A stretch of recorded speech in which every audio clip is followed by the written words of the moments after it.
Hey everyone! In today's video, we're going to discuss how to take care of patients that have cataracts. So let's just jump right into it, shall we? So what is cataracts? A cataract is an eye condition in which the lens of the eye becomes opaque, meaning that it becomes non-transparent and cloudy. The disorder can occur in both eyes, making it cataracts with an S, or it can occur in just one eye, making it a cataract.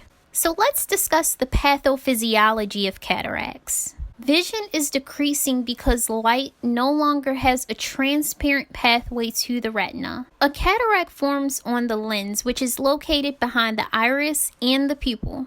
In a healthy eye, the lens will focus light that passes into the eye, allowing the person to see sharp and clear images. So whenever we're looking at something, whether it be our phones, cup of coffee, whatever it may be, it's light passing into our eye that is allowing us to see that image clearly. With cataracts, those images on the retina are no longer clear and sharp. Instead, the vision is very blurred and obstructed. Cataracts can occur from old age or injury, and this is because both injury and aging can cause the lens of the eye to become less flexible and more thin, making the lens less transparent. And as we just said, without a transparent lens, it's very hard for light to enter the eye and reach the retina. Cataracts can also be congenital, meaning that it was present in the individual's eye at birth. It can also be caused by other eye disorders, diabetes, family history, prolonged exposure to ultraviolet rays that are found in sunlight or tanning lamps. Radiation and certain drugs like corticosteroids can also be associated with cataract formation.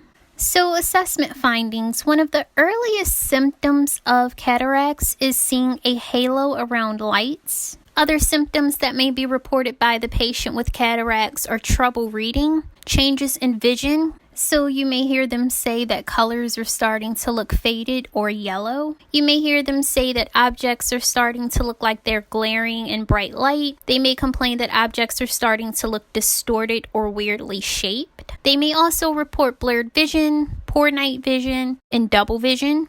You may also observe that as the cataracts worsen, the client may only be able to read the largest letters on a Snellen chart. You may also observe that there is a white or gray spot on the patient's eye. Okay, so med-surg management. Cataracts is more so managed surgically than medically. Usually, if the client has a cataract in both eyes, they'll perform surgery on one eye, and then they'll come back and do the second eye a few weeks later. The most common type of surgery for cataracts is called phacoemulsification.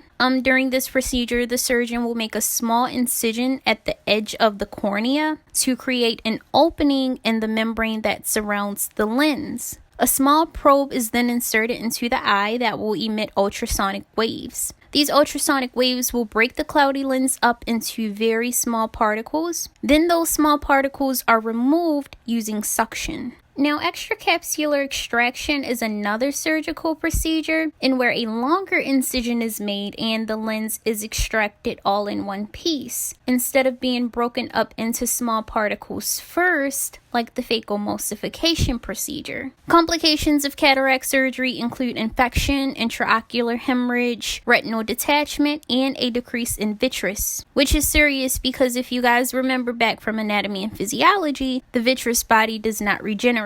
Now, after surgery has been completed, another method is implemented to restore the patient's vision. The patient's vision can be restored in one of three ways: an intraocular lens implant, cataract eyeglasses, or the patient's vision can be restored using contact lenses. An intraocular lens implant is when an artificial lens is inserted into the patient's eye to improve or restore their vision. Because remember, after the surgical procedure, the patient's lens is removed. So the intraocular lens implant gives the patient the option to have an artificial lens implanted. Complications of an intraocular lens implant include displacement of the IOL implant and cloudy vision, but the cloudy vision can be corrected with a simple laser procedure.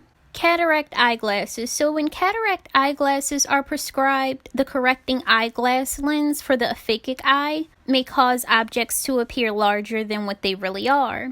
The eyeglass lens also distorts the client's peripheral vision. So if this is a patient who's had surgery in both eyes, they have to learn to turn their head to see objects that are not directly in front of them. A contact lens can also restore vision after a cataract extraction. Some advantages of the contact lenses are that the patient does not lose their peripheral vision and objects still appear at their normal size. The disadvantage is that the contact lens must be removed and cleaned every night, which can be hard for an older adult client who's been diagnosed with a cataract in both eyes. And by the way, even though the intraocular lens implant reduces the need for eyeglasses or contact lenses, the patient may still need eyeglasses or contact lenses after the implant. It really just depends on the patient. Nursing management for cataracts is going to include a lot of patient teaching because our priority is going to be keeping that patient safe after they've had that surgical procedure. So what do we want to teach this client? We want to teach them to wear their protective shield for 24 hours after the procedure.